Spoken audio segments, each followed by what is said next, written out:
everyone, and welcome to the General Hospital recap for October 26th. As always, don't forget to subscribe so you don't miss any of our videos or recaps. Also, be a beauty and hit that bell down below so you get notified every time we upload a new recap. Patio Chat will be coming this week. We're filming either tonight or tomorrow. This weekend was filled with paperwork, and then it rained on our filming day, which was lovely, but it finally stopped raining. But it's super windy out, so we're filming inside.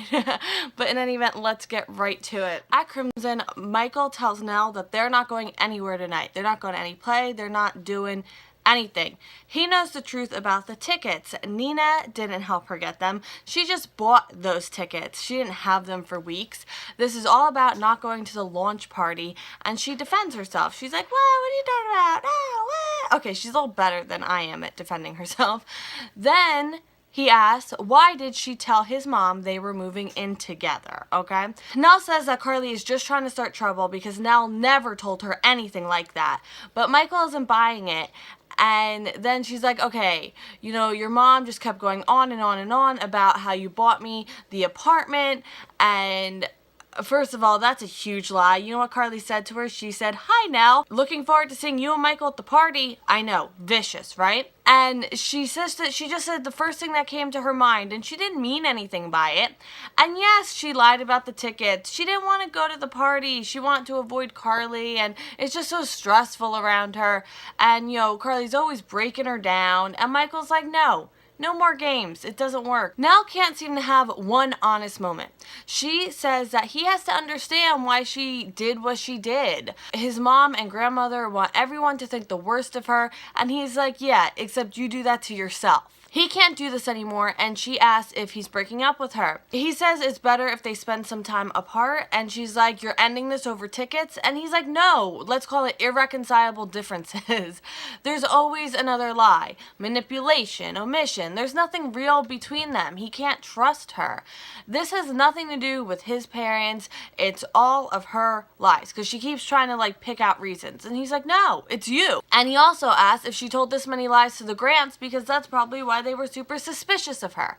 And she asks if he thinks she killed her fiance. At General Hospital, Elizabeth is all dressed up for the party. Franco isn't going, to keep things civil and not to make waves. It's just easier that way, and okay, I'm on board with that. At Ava's, Griffin wants to call the police and tell them about patient 6, but Ava says that there's no proof of anything, and he still wants to tell them, and Ava's like, no, absolutely not. Stop it. He thinks that the police are best equipped to handle the situation, and then he's like, okay, well, maybe we should call Anna since it's like a Russia connection. And Ava's like, no, stop, no. First of all, how did patient 6 get here? He might not be in this country legally. They could wind up making legal trouble for him, and he already has enough trouble that he's dealing with. Ava suggests they go to Jason and Sam's launch party. She thinks that patient 6 will be there, but even if he's not, she wants to check in with Sonny with all of this. And Griffin's like, okay, and they head off. At the launch party, Molly and Alexis arrive. David was supposed to be here, but he got caught up at the hospital. Christina has moved, so she's not here, and Molly tells Alexis to no drama, just keep it nice. Poor Charles, Jason, and Sam arrive. Sam is adjusting. This is all feeling very new and very real. The Klein men are being waiters at the party. Carly hurries one of them to do their jobs, and then she rushes over to Sam and Jason. She wants to know the new name of the company, and they won't say it, not until the official announcement in like 5 minutes. Liz arrives. She and Carly talk. Sonny's late. He was going to be here tonight.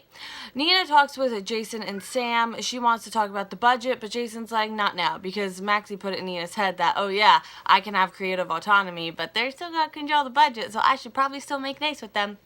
Dante arrives. He's really proud of Jason for breaking away from Sonny. Sonny was never able to leave his business, and it's super commendable that Jason did, because he knows what it took for him to do that. Sam greets Alexis and Molly. They take a selfie. Alexis thinks this is going to be a great change for her. Monica arrives. She and Jason talk. All she's ever wanted was for him to be happy. In the last few years, he's let her back into his life, and she's never letting him go again. Now Ava and Griffin arrive to the party. Carly immediately approaches them and asks Ava why she's here. She is responsible for Morgan's death, and Carly says, you can both see yourselves out, like, goodbye. It's time for the big announcement. Carly is the presenter, and then Jason and Sam take the mic. Derek Wells Media is now Aurora Media, that's the new name. It shares the same goal in connecting people to the world, but with this new vision and a new approach to it. Sam is going to explain the name. They were going to leave Port Charles. They found a town named Aurora. It means a new dawn, and they didn't have to leave Port Charles to find a new home. Their home is here. The party continues. Ava and Griffin are still there. Griffin recognizes the two waiters. They were looking for patient 6 in Russia. In Andre's office, Andre is mad that patient 6 made it back to Port Charles, and Andre is worried about being found out. Him and Klein work for the same person, but they're in like different branches of it, from what I'm gathering. So there's still like someone up here. Andre can convince Jake it was a delusion, but Franco won't be so easy, and Klein has something that he can give Franco to make him back off. And he says this should end his questions, and Andre's like, are you sure? Because he's like borderline obsessive with this. Franco barges in on their meeting. He had heard about the man at the park with Jake's father's old face, and he believes that that means Andrew is alive. Andre tells him, okay, there is a connection between Andrew and the man Jake saw. At the pier, Klein has a contingency plan in case the Metro Court plan doesn't work, and now there's another man involved. At the safe house, he is Jason. Our patient 6, our patient Jason is Jason. Right, Misha? Long time no Misha, right? Say hi. Okay. Sonny knows for sure that this is his Jason. He trusts him 100%. He says that he trusts him more than he trusts Carly, because Carly is loyal 1,000,000%, but her judgment is kind of, you know, iffy, and Jason defends her like always. It's so perfect, and it's kind of like this heartwarming moment. And when Carly sees him, she's gonna lose her mind. He's there, Jason, alive, right here. Jason asked about the little boy he saw in the park. He wasn't Aiden. He was shocked. He said Jake, and the boy answered, but that couldn't have been Jake, right? And Sonny's like, actually, it was Jake. I mean, he's just so shocked and emotional, but like Jason emotional, but also like a little like further, right? His son is alive. He's borderline crying, and he asks how. And Sonny says Helena Cassadine staged the whole thing, and Sonny's gonna get them some drinks. Sonny says no matter what happens next and how messy it gets, welcome home. Jake was on Cassadine Island for a lot of years. He didn't die that night at the hospital. He wasn't even harmed. Jax bought a kidney for Jocelyn. That's how Jocelyn got her kidney. But that's for another day. And honey, there's a story there. Sam's husband had a connection to Helena, and Sonny says Robin helped him escape. And oh my God, Jason doesn't even know Robin's alive. Oh, by the way, Robin is alive too. She and Patrick live in Berkeley and have another baby. She's so incredibly happy, but it wasn't easy for her to come back, and it's not going to be easy for him either, but it can be done. Jason asks what Sonny knows about Sam's husband. That's what we'll call him. He's Sam's husband. Sonny admits that he didn't like him at first, although this man did save his life. Carly did like him, and he used to be with Elizabeth. He was here when Jake came home. Carly fixated on finding his true identity, and the reconstruction software made a picture that looked exactly like Jason, and they did a DNA test, and it matched. And Robin confirmed she helped Jason escape, so they called it. This is Jason Morgan. And Jason asked if there's any way that he's in cahoots with Helena with all this and could be lying this whole time. And Sonny says no, he's not. He didn't want to be Jason Morgan, though. He resisted it, and he broke away. And yes, he did save Sonny, but he didn't want any part of the business. But he thinks Sonny wants to pull him back in, and he does it. And Jason's like, yeah, then he really doesn't know you if he thinks that's what you want to do. And also it occurred to me that when Sonny had gone over with him the note that said about Stone's ashes and the $40 cab thing, that this Jason was able to elaborate on the Stone's ashes thing, but with the $40 thing, he just went, yeah, and like moved past it. Is it possible Helena honestly thought she had Jason? So it's not that she was brainwashing him, but reminding him of memories he should have already had. Ooh. I don't know. I don't know how Helena, I don't know how they're going to unravel this, but it's interesting. And now end scene. Michael doesn't believe that Nelle killed Zach, but he can't trust her at all. He gives her her key and says the super has a spare. She can't believe this. He said he loved her.